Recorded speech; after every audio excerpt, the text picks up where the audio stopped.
Hi, Amy.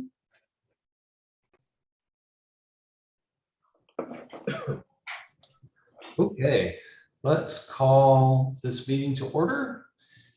Board of Public Health meeting, Tuesday, September 20th, 2022. The agenda has been posted, and today we are going to be discussing new pool regulations that are being proposed. This is a public hearing, so I'm going to read the notice. The notice reads, the Cohasset Board of Public Health will hold a public hearing on Tuesday, September 20th, 2022 at 6:30 p.m. virtually via a Zoom webinar. We propose private residential pool regulations. The proposed regulations that will require fencing encompassing pool areas are available for review on the Board of Public Health page on the town's website at website. The public is welcome to attend the Zoom hearing using login information available on the agenda that will be posted on the Town of Cohasset website, or submit their input in writing by emailing Pam Fahey at pfahey@cohassetmass.org prior to the hearing.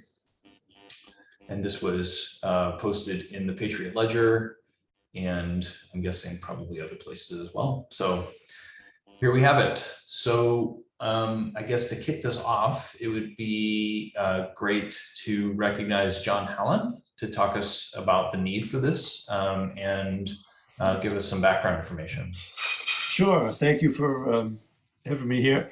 I guess to start with, the state building code allows for a electronic cover over a pool that will eliminate the need for a fence around the pool. But what it doesn't account for, if that cover is damaged, loss of power, or breakage, then we're left with a pool that's open. There are several other towns in the community, Scituate, Hingham, Hull, and I think Dennis was referenced by Carolyn, our town attorney, that have kind of put these regulations in through the Board of Health to kind of accept some of the downfalls or area that could happen there. So Hingham has a 6-foot high regulation. Hull and Scituate have 5-foot. Dennis has a 4-foot, which was the state regs without the automatic cover. So what had happened over the summertime, we had a call from a residence, someone was caretaking a house. The pool cover had broken in the open position, so they were left with no fence and an open pool. The pool company followed up the next day, fortunately gave me a call, and I instructed them to put on the winter cover to protect it while they, it was going to take several weeks to get the parts to do the repair. So after that, I touched base with Pam, and we kind of discussed the scenario and about what we could do. We looked into, what some of the other towns and are doing now to kind of help prevent, some type of catastrophe from happening.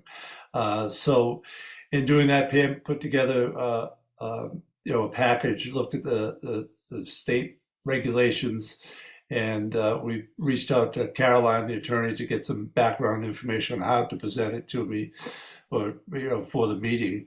And here's what we came up with: a little bit of a proactive approach to ask you guys to consider bringing this regulation forward.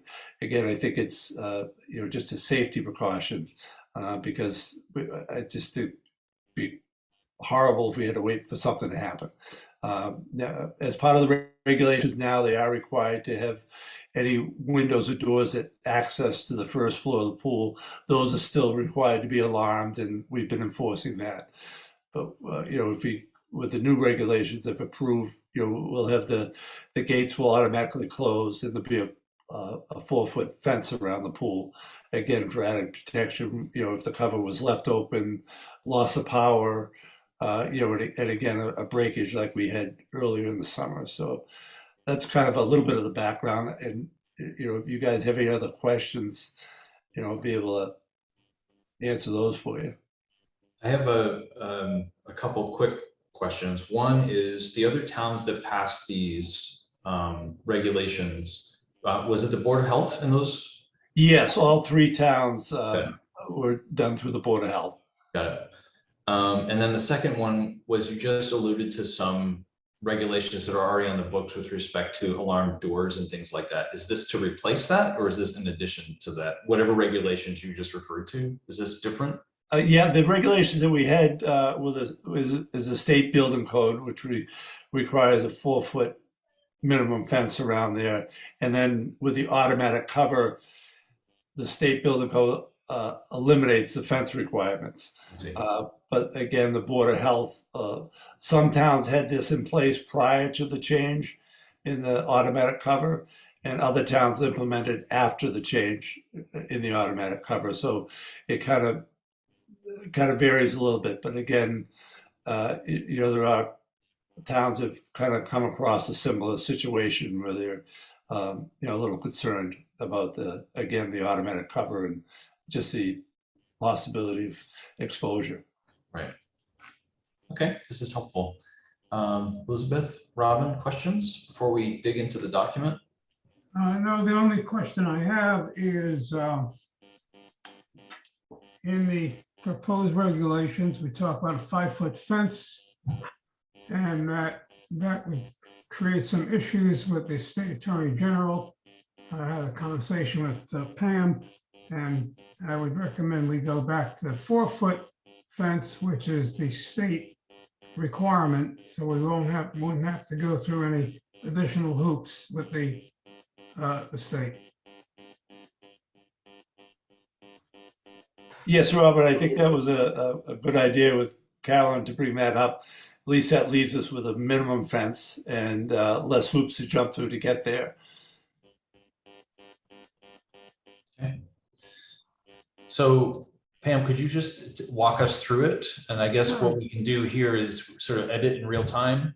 Yep. And if there are any comments or suggestions, or we need clarifying language, we can do that. At which point, once we get through it, we'll open up for public comment and then take a vote on it. So Pam, the floor is yours. Sounds good. Oh, there is someone coming in right now. Great. You know what? Now that I think about it, Richard Grady, I think he's for the septic system that's got pushed off to next week. We should actually just tell him before Okay. we get to go anywhere. Yep, that's fine. It is next week. Hi, Rick, can you hear us?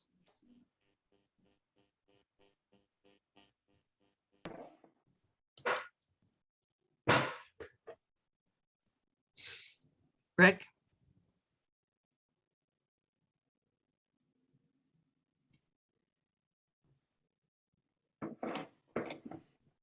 No, let's see, try it again.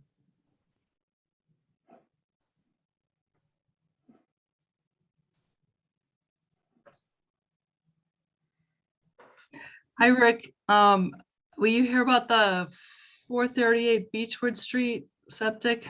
Yes, that's correct. You know what? It actually is going to get pushed to next Oh. week because the green cards didn't get in on time. Oh, okay. All So right. we're actually going to have a vote later to see if the board will meet again next week. And then, because I know like it's a failed system, it needs to get repaired as soon as possible. So, Okay. Very good. We're still working with conservation too, so that should work out fine. okay, great. We'll let you guys know. Okay, thank you. You're welcome. Bye-bye. And back to the pool. Okay, sorry about that. Okay. The first comment I had, I would talk about where the definition came from. I think that was just to let you guys know, like, we didn't make this up. This is where it actually came from, the state pool regulations. So I can just get rid of that. And then the second one, this was the state definition that just talked about what an actual swimming pool is. Talking about it had a depth of 2 feet or more and used for swimming or bathing, located indoor outdoors, which I thought was a little odd because it didn't specify a number of gallons, because to me, this could just be a bathtub. So the basis of these regulations, the template that I used was the town of Hingham. They came up with a volume of 2450. And I tried to figure out how they got that. I figured a pool that's 10 by 15 by 2 would be about 2250. So since I know where that number came from, that's what I'm proposing. I'm not sure if you guys think that's even too big. You might want to go something smaller. I guess the question that I have is, what's the, I mean, I don't know how we get at this, because there could be smaller pools in town that, I mean, this seems like a reasonable, it's like 10 feet by 15 feet by 2 feet. John, do you know, are there like those small splash pools in town? Well, the plunge pools are a little deeper than that too, but also, for example, spas, which you might consider a pool, they also have a requirement to have a locking cover on them. So I think that the smaller ones are going to be covered right off the bat with, again, a locking cover. They don't really have and again, think of a spa that they want to keep you'll see those covers in that latch Yeah. around them. So that I think that portion of it is covered. But it could be, we could start at 2,000 gallons, I think would cover most reasonable pools, wading pool as opposed to, a fountain or something of that nature, the depth of it. Oh, I see. Depth of 2 feet or more. Got it. Okay, yeah. I mean, 2,000 is, I think, a reasonable, nice round number. Okay. And it's definitely bigger than a hot tub, which are about 500 gallons or so. I mean, unless you have a big one, I guess. Okay. Is the ultimate goal, though, to prevent children or animals from falling in the pool? I mean, maybe it should not be about gallonage and more about depth. Yeah. Well, like I said, Yeah. the only thing that bothered me though was the fact that without that, it felt like a bathtub could be subject to this regulation, right? So I felt like, let's distinguish a bathtub from a pool. I think that might be the spa definition, pool and spa. So that, again, they would be triggered, with the latching or locking cover, as opposed to the automatic cover. So I think that, I think the 2,000 gallons would be, a pretty good precaution, but I think that eliminates any loopholes or understanding.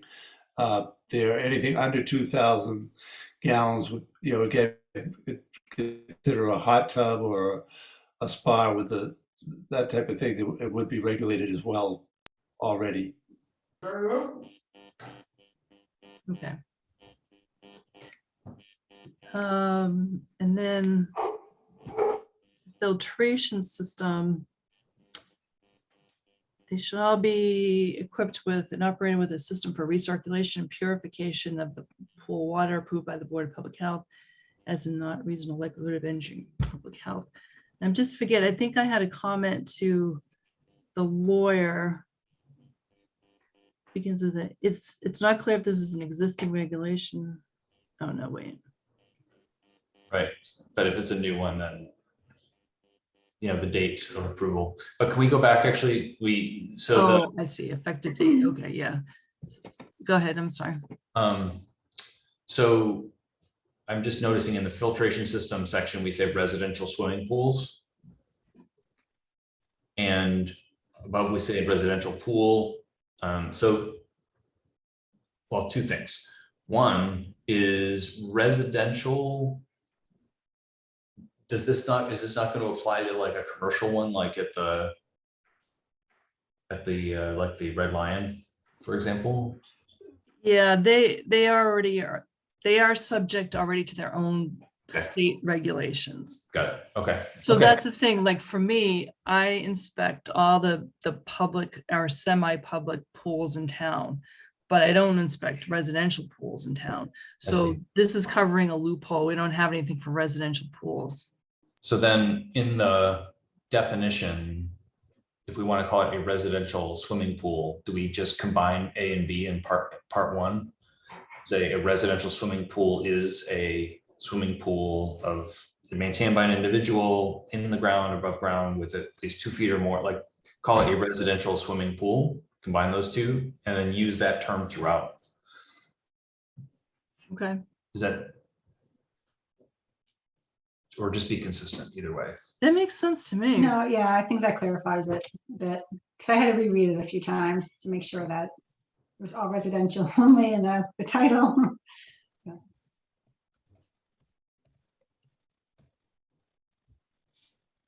Let's put in- And then we can just say this includes every artificial blah, blah, blah. Yep.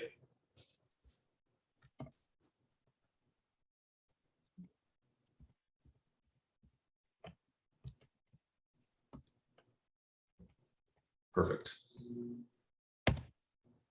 Oops, get an extra. Period in here. So then my general comment then is to go through and just make sure that every reference to a residential pool all says residential swimming pool somewhere. Yeah. Yep. So you don't have to edit that now. I think we can just, Okay. we'll catch it. Okay, so after the effective date of these regulations, we'll assume that we're gonna probably vote on these things tonight in September 20th, 2022. Mhm.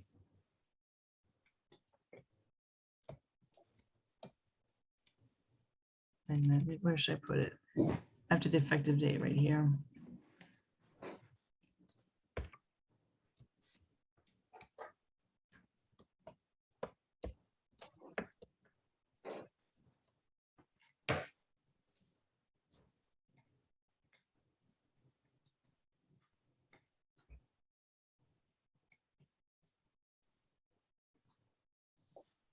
Right. Okay. So, okay. I think that's good. The water source question, do we approve the sources, i.e., I mean, obviously the town, I don't know that people fill their pools with town water, but do we want to be in the business of approving like the water companies that go and do these bulk water? Yeah, I know what you mean. I mean,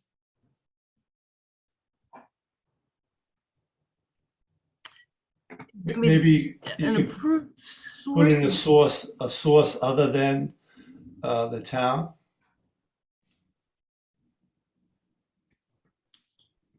Other than residential drinking water? I'd use the term commercial water supplier. Yeah, so how about that? Yeah, so water to be used in a residential pool shall be obtained from a commercial water supplier Or commercial- public, right? Like they could fill their own pool, right? Well, but that's it. I mean, I wonder if we don't want, We don't want them to use the water, Cohasset water. yeah, Hmm, I mean, I don't know. I don't know either. But if it's small enough, why wouldn't you want them to use it just because of like wasting water?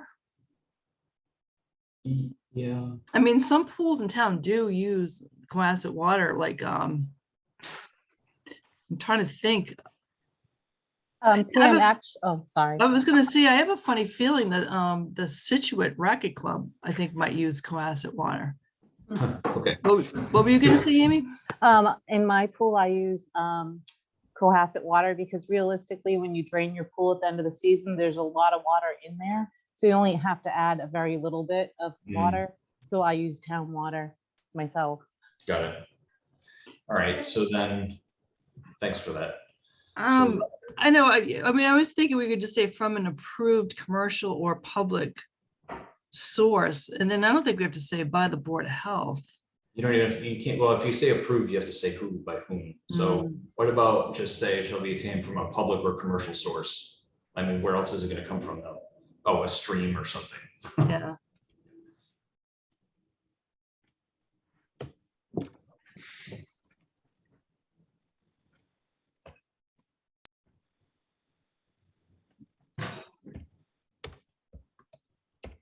mean, I guess you could say certified. I mean, I imagine any like commercial water source still has to have a certification from the state to distribute water. I think Just you're like a right. That's public a water good supply one. would.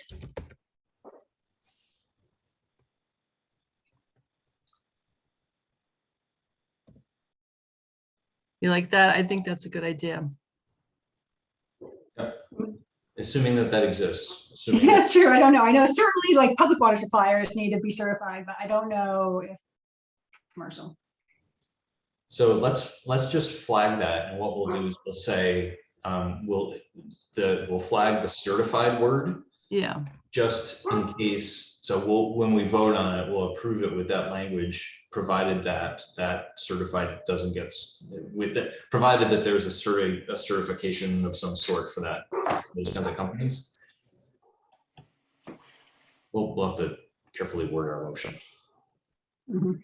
Mhm.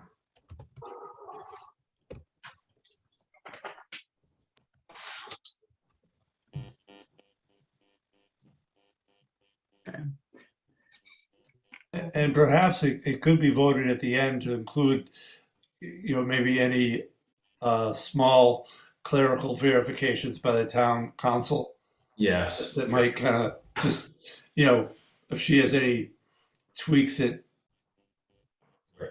to it. Yep. There's got to be stock language for that. Yeah. Okay. That reads the cross connections make sense. And then I see, Michael, you added this part about no dumping into the wetlands and stuff.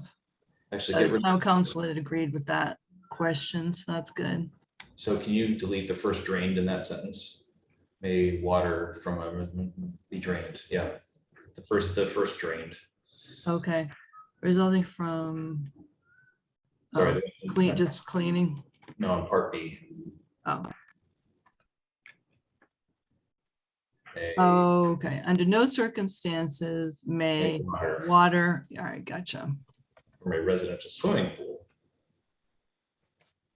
May water from a residential swimming pool. And the same thing above in part A. That'll have to be you can probably just do a find and replace later. Yeah, I will. Yeah, and remove the in part B, remove the comma after drain. Yeah, see that. Okay. Cool. Is that, sorry, we skipped over regulation 6. Is that a standard? Is that in place already? The distance from the septic? Yes. Okay. Yep, that's right out of Title V. Okay. Okay.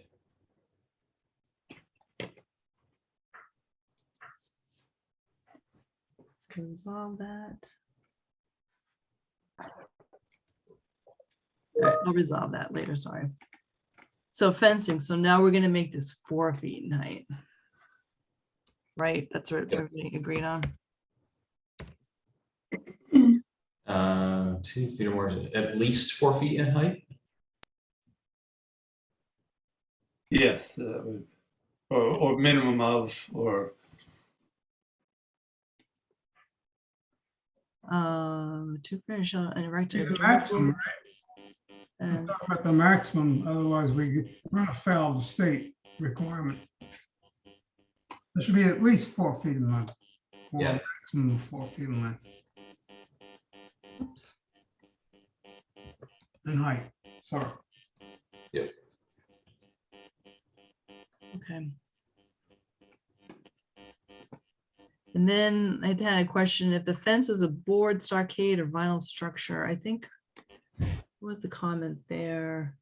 Should we add any of the materials? Actually, and We can only feel, and then Michael said, can we be silent on materials and state that any gaps in materials may not exceed 3 inches? Okay. although, and Elizabeth had edits in her version also, which just said if it's an opaque material, if the fence is constructed of an opaque material. Okay. So right here, if the fence is constructed of an opaque material.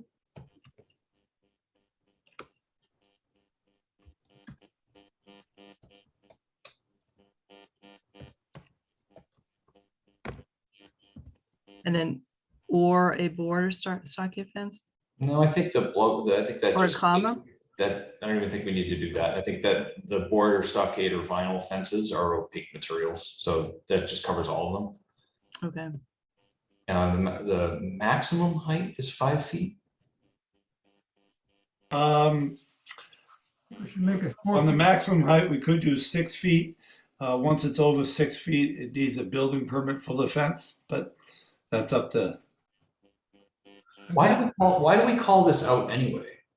If we're gonna keep it at, like, so from the perspective of the Board of Health, a fence, durable fence, I'm just trying to figure out why we have to actually say we're gonna have a fence. If it's opaque, we do this. If it's not, we do that. Don't we do, isn't it all the same? I'm suggesting we strike the word maximum and say a height of 4 feet, period. To comply with the state regulations. But then would the applicant need to know somehow that they need to get a building permit if it's over 6 feet?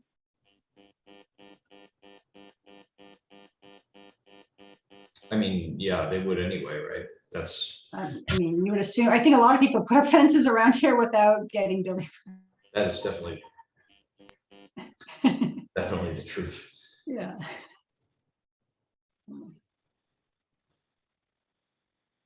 okay, should we just kind of read this from the beginning and then we'll decide what to do? Yeah.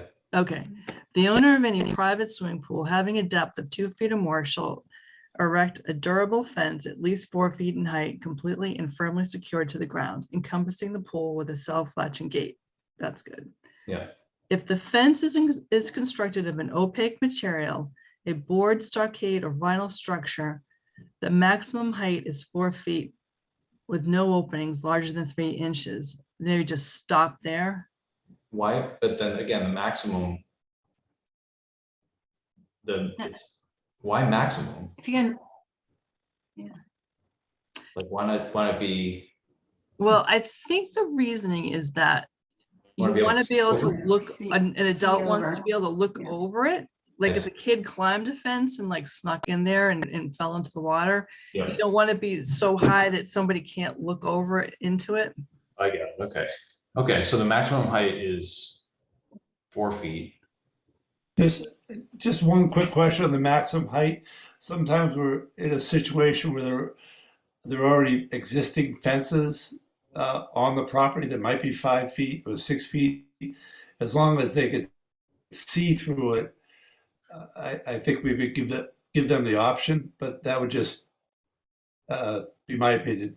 You know, There's a some grand- people, Yeah, there's a grandfathered clause in this somewhere in here also somewhere that for existing fences, I think. I thought I saw that. yeah, no, So- I'm just saying they say some people having existing fences in their yard prior to putting in a pool, and they choose to carry the existing fence height around the pool to make it higher than the 4 feet. I see. Right, this is, see, pools in existence, well, I made this August 22nd. Pools in existence on this date, which were fenced at that time with a fence no less than 4 feet in height, shall be deemed to comply. Well, wait a minute, that doesn't make sense. With the above fencing requirements, provide the ladder or other points of access to the pool is enclosed by the fence, and the fence is equipped with a self-closing latch. It should be, which were fenced at a time with a fence. Should be no less than 4 feet. Yeah. Oh, yeah, no less than 4 feet. And I get it. So that's Okay. saying if it was 6 feet, it's not less than 4 feet. All right. Right. Okay. So, okay, so that captures, I think, what John was just mentioning, right? So Okay. old fences. So back to that paragraph A though. So yeah, so back to So- this piece right here. We should actually, hold on a second, we can get rid of the maximum height is 4 feet. The height shall be 4 feet because we have a minimum and now we're saying we have a maximum. So it's gonna be 4 feet, right? Yeah. Okay. So let's see, if the fence is constructed or vinyl structure, comma, the height shall be 4 feet.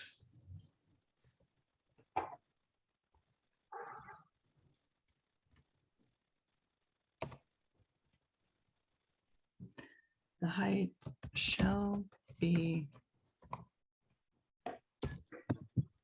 I'm kind of jumping between the number 4 and the word 4. I'll straighten that out later too. Shall be 4 feet with no openings larger than 3 inches.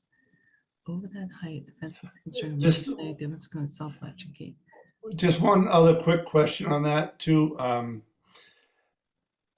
I think we might want to leave a range in there, a minimum of 4 feet, a maximum of 6, due to some of the areas of, when you're up against ledge and change in ground cover. Sometimes the outside of the fence could be 3 feet and the inside could be 5 feet. So I think that Yeah. might give it a little bit of range to adjust for those circumstances. Because we you say could be shall be- standing on the outside and step over it, Yeah. but on the inside it's 4 feet. So So we those say, are kind of 4 to circumstances 6. we do run up against. So we say, Unless you said like maybe minimum of 4 feet from grade level, pool grade level or something. or exterior grade level, Yeah. or, Because sometimes, again, if you're going up against a ledge area, you might be one side, but if you're standing on the ledge side of it, you could, you could be 2 feet or so higher. So you really, kind of depends what side. So I think maybe if you start with a minimum and allow the 6 feet to adjust, for that circumstance, it might be helpful. so the height shall be at least 4 feet, but no more than 6 feet. Yes, I think that would be reasonable. Okay, so shall be at least 4 feet.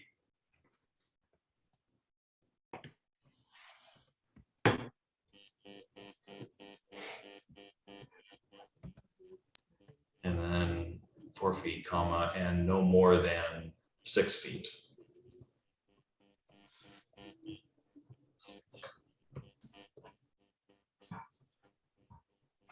Yep. Then maybe we should just make that the end of the sentence. And then like, Well, I mean, if someone wanted to put a 10-foot chain link fence, that's okay, right? Hmm. Well, assuming they get the building permit for it, but over that height, the fence must be constructed from. Are there other, Well, it's not residential, but the swim center, they have a really giant fence because of the baseball fields. They didn't want baseballs coming over the fence. So we had the state come in and they did an inspection and they didn't like that big fence, but they explained like why it's been in existence for 49 years and it was to protect baseballs flying over the top of it.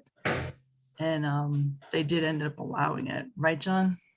Yes, I think because of the, again, I think the fence predated this state regulations on the fence height. Mhm. They allowed it. Hey Pam, this is Mary.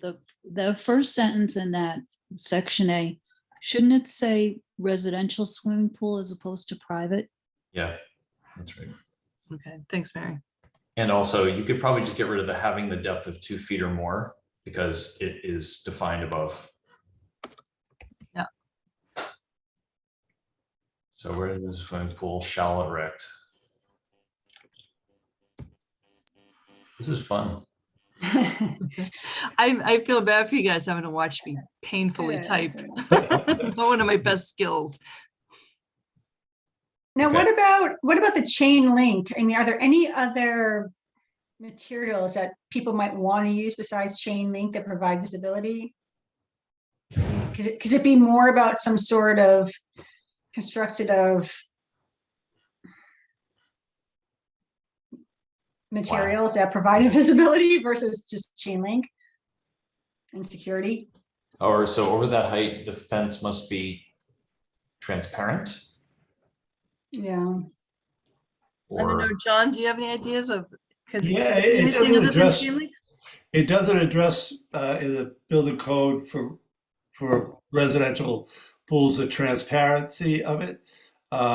There it's more of their concern with the size of the opening so that hands or heads or feet can't get stuck in them. That's their kind of main concern.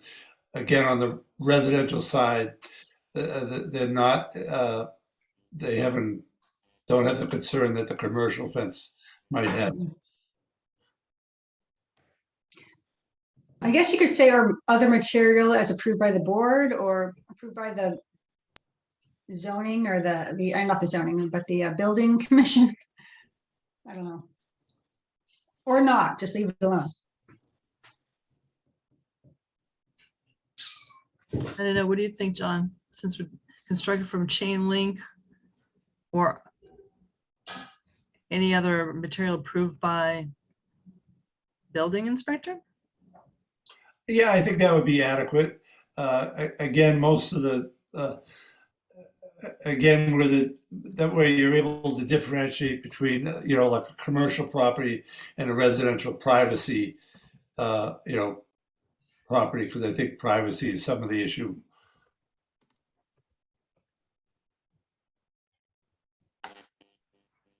Okay, I like that. that looks pretty good. We firmly kick the can elsewhere.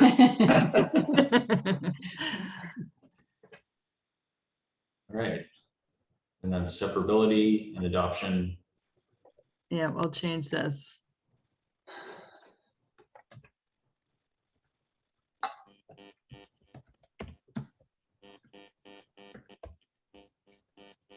Are there any, just out of this may not be relevant if this is not the case, but are there any permits currently out to build pools? Like, so are we changing the rules on somebody?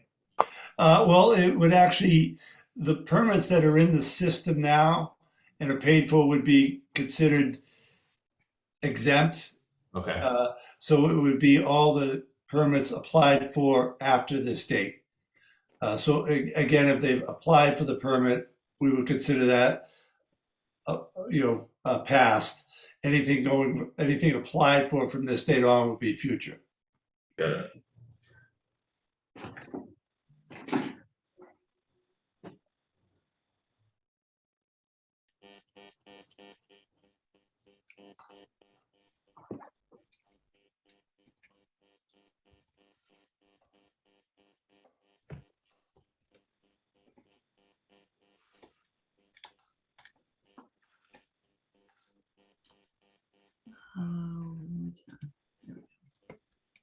Okay, and I'll get rid of all these comments.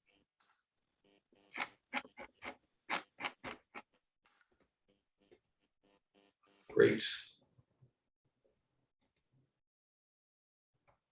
Okay, so the only sort of question that I think we had was about the certification of the water Yep.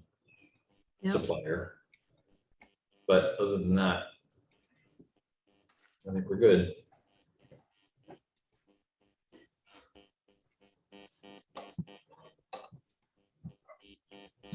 So now that we've gone through this, the public comment period is now open. Anyone like to? John, I think you're the only one, or actually Mary and Amy, you can also comment, I suppose. Yeah, I don't think John's a resident, so he can't even comment. Oh, right, okay, well, all right, so be it. Amy Davis, have any comments? Mary? Nope, makes me not want to get a pool. I needed another reason to not get a pool. All right, so then I will make a motion to accept the Cohasset regulations governing residential swimming pools as we just drafted, effective today. Can I get a second? Second, Excellent. We have a second. Are you okay with that motion, Pam? Does that make you happy? Mhm. Okay, cool. All in favor? aye, Aye. Aye. Motion carries 3-0. Oh, great. Town One government. just one other question. Do you want to have that subject to verification by the town council? If you think she needs to just, I think that's de facto. I think that's okay. Yeah. No, but it's a great job. As I say, we appreciate it. I think it's a great step by you guys to kind of be proactive in circumstances that might arise. Yeah, well, thanks for bringing it up. This is Yeah. great. And Pam, thank you for all your work. All right, putting thanks, this John. together. Thank you for bringing it up. All right, moving on. So we need to set the next meeting date, and that we've discussed there being another one next week because of this other plan that needs to be approved. Is that right? Yeah, they just missed the deadline for turning in their green cards, and they really kind of need to get going with the septic system. So, are there any nights? So can we do, is Tuesday at 6 p.m., 6:30 p.m. still okay for everybody? Can we do that? Yeah. It should be a quick one, right? It should be- Yeah, Okay. it'll just be the one septic. Sounds reasonable. Does that work for you, Robin? I'm okay. Okay. Yep. Delightful. Next meeting date is 6:30 p.m. on Tuesday, the 27th. Okay. Next, well, let's get to the reorganization in a second. So meeting minutes, any other further comments? I think a lot of us have piled on to that one. I think we're, Move we accept the meeting minutes as modified by board members. A second. okay, all in favor? Right. Aye. Aye. Aye, motion carries 3-0. Great. Okay, so we did not reorganize the board during after Elizabeth was elected. And so we wanted to get this on the agenda to see if we would like to shuffle the roles around. I would move that Michael Pilastri remain as board chair, Elizabeth Kirkpatrick be appointed clerk, and Robin Lawrence as member. But there's also the vice chair too. So technically Elizabeth could be vice chair. On our letterhead, it only lists board chair and clerk and member. Well, that's because Lynn Doxey was the vice chair and she left. So Okay, well, Elizabeth just kind of came as a member. Elizabeth Kirkpatrick as the vice chair. So a friendly amendment. Not supposed to volunteer other people. Okay, but we're all yes. volunteered now. We're all volunteering. I accept. All right, I do too. So all in favor of accepting the slate proposed by Robin? Aye. Aye. Aye. Motion carries 3-0. We are still Guys are working. on a roll. Public Health Director report. So Pam and Mary both have submitted their report every week. Anything you'd like to highlight, Pam?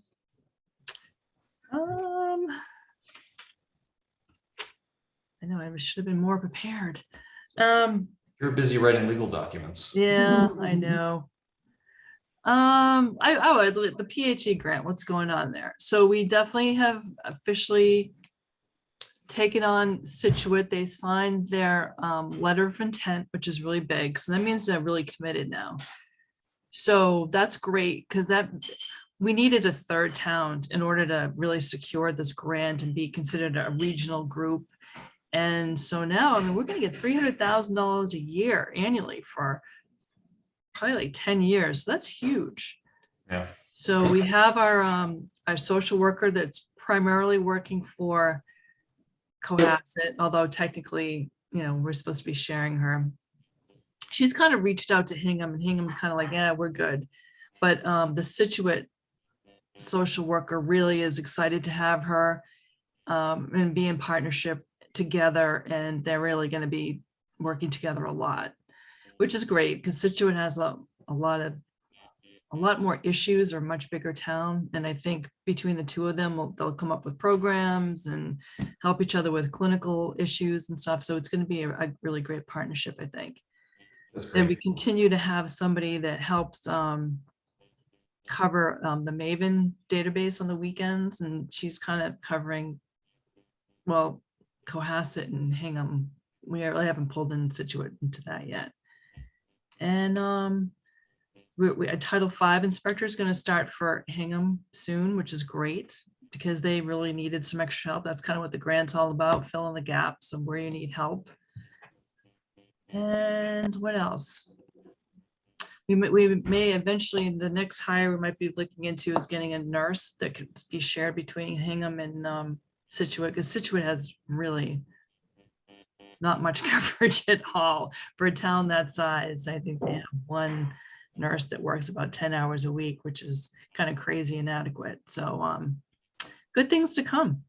That's terrific. I'm so pleased because that just seems so crazy to me to leave money on the table like that. I know. Can you mentioned at the last meeting talking about the well, the sort of the what was the term for it? We're basically using GPS to map out all the wells in town. We're trying to. So we had summer interns. They technically were working for Brian Joyce in the engineering department, but he couldn't keep them busy. So I took them on and had them go out and well, first of all, Amy and I, really Amy, sent out letters to about 200 residents that we thought might have wells because our well records aren't that great. And so we told them that we were going to do a survey, and we put the survey on the front page of the town website. It was like one of those Survey Monkey things. And honestly, 25% response isn't bad. We got 50 responses out of 200 people. And so when people said, yes, I do have a well, and I use it either for drinking water or irrigation or both. And there actually were a couple that said none, my well was abandoned. That was good information too. We sent the interns out, and they went out with a iPad, and they were able to mark on the GPS system where the well is, because there are people with some really huge properties and you don't know where the well is. And we have all these regulations with setbacks from, the animal regulations we have, and setbacks from if somebody has to put a new septic system in. So it's great to know. I mean, it's not super accurate, but at least we know it's up in this corner and not this corner of somebody's property. Right. So that was actually really a successful summer thing. I think we might want to take a stab at it again next summer and, go after those other people and that didn't respond and do it a second try. Great. Are you doing any kind of monitoring of like sample analysis for private drinking water wells? Or, I think we do have a policy on that, don't we? We do. So we have our own private well regulations, which is great because not all towns do, and you really should if you have private wells in your town. So it recommends when you should get it tested. If you're selling your property, it's almost similar to Title V. When you're going to sell your property, you really need to do, you need to sample and test it and make sure the water quality is not exceeding like MCLs or something like that. So do you think that, oh, sorry, go ahead. So unfortunately, it's the real estate agents almost that really need to know that info, but we send out letters every once in a while, like Amy, maybe not even once a year. I think we've done it once or twice since I've been here in 4 years, to tell people as a reminder, like, it's not a bad idea to test every couple years. Here's what our private well regs say, like, we're not going to make them test VOCs that cost $200+. That's a lot of money, but they can do some cheap inorganic stuff like nitrates and bacteria, and just make sure that they're not being impacted by the septic system. Yeah. So we do encourage people to do that, and usually only like a handful of people will do it. But even if it's 10 people, it's better than nothing. Yeah, and this is going to be my follow-on question, which may be out of the purview here, but with all this PFAS contamination, I think our local well in Cohasset that serves us was knocked offline from PFAS. Is that something we want to consider? It's probably a very expensive test for a private owner. Problem. I agree with you. It's probably like, it could be, I don't even know, it's like $2,000 maybe or something. I don't know. I do it a lot for work, but it's all under contract. I don't even see the cost per price per analysis. Yeah, no, I know So. I was thinking it might be like dioxins. I remember they were like super expensive. I think PFAS is really expensive to do. And the problem too is once you have it, I know it's not a great technology to get rid of it either. No, there's not. Do you know anything about so we got a very vague letter about our drinking water supply being over the lifetime health advisory or maximum treatment level for Massachusetts and no longer servicing us. Have you gotten any inquiry? Uh-oh.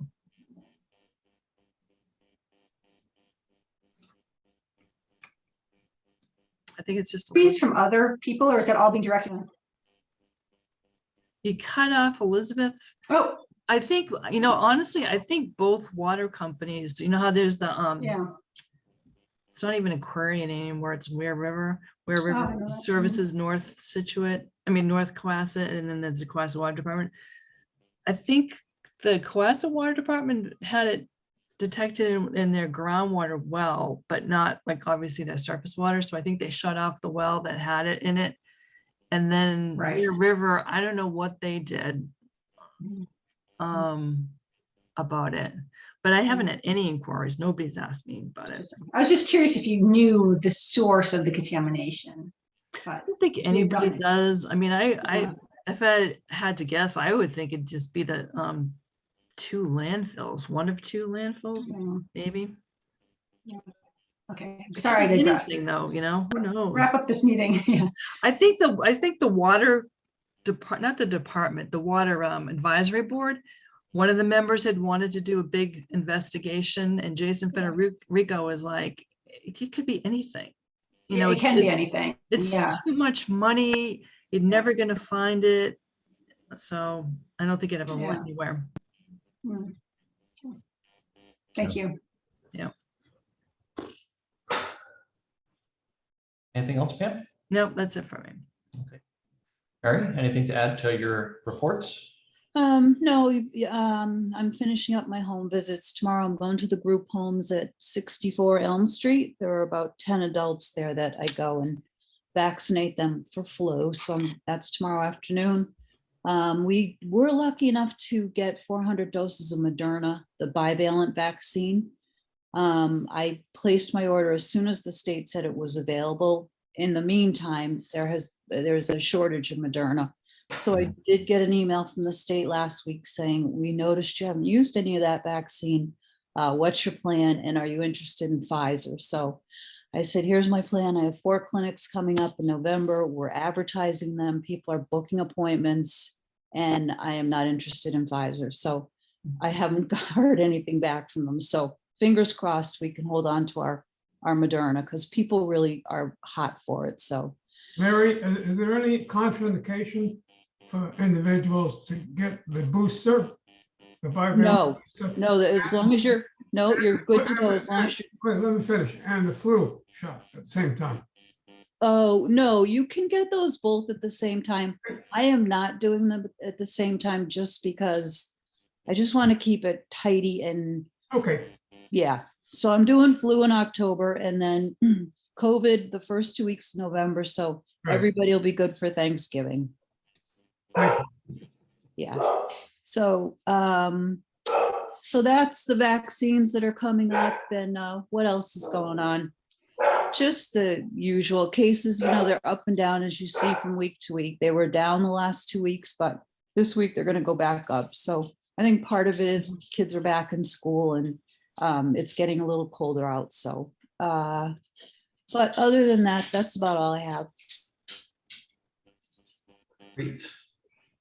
Those clinics are open to the general public, or is it over an Yeah. age group, or it's the general public? General public, yeah, because the vaccine comes from the federal government. So, and I don't buy the COVID vaccine. I do buy flu vaccine, so, but again, that's open pretty much to anybody. And I also saw the word getting out in various ways about the clinics, so that's terrific. Yeah, that's kind of the hardest part, right? So luckily I got it just in the nick of time into the Vista, which is the senior, newsletter that goes out every month. And that's what they get their information from that. So, because the Mariner is no longer a reliable source. I also think I saw it in our church bulletin. Yeah, I sent it to the churches as well. So that's That's good. Great, thanks, Mary. Welcome.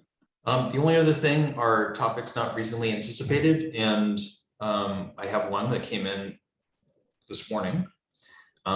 which is from Justin Schreier, who is from the communications, he's the communications guy. And he wanted anyone who's having public meetings to relay the following. So bear with me. So the zoning bylaw committee is sponsoring 3 public forums. This bylaw committee was appointed by the select board this past July to advance work towards a comprehensive zoning bylaw reorg and a rewrite. And so the forums will be at Wolcott Commons, streamed for hybrid viewing on Zoom, as well as town social media accounts and on Cohasset 143 TV. And so the dates of these are on the 17th. There were 2 sessions. One starts at 6:30 and the other starts at 8. These are different. Yeah, right. So 6:30. The second one's at 8. On November 7th, there is a session 7 to 8:30. And then on December 5th, there's a 7 to 8:30. I'm very confused because these all have different locations that are not Wolcott Commons. But anyway, so just keep your eyes open for it. It'll be coming out through all the various social media channels, but Justin just asked that we mention it at our meetings. So that's all I have. Look at that, 1 hour. Well done. Are you suggesting that we make a motion to adjourn? I certainly would like that. That would be great. Move that we adjourn. I second. All right, all in favor? Aye. All right, meeting's adjourned. Thank you, everyone. All right, you. thanks you guys, and thanks for doing next Tuesday too. We'll see you then. Yeah. It'll be See you quick, I next- promise. Bye.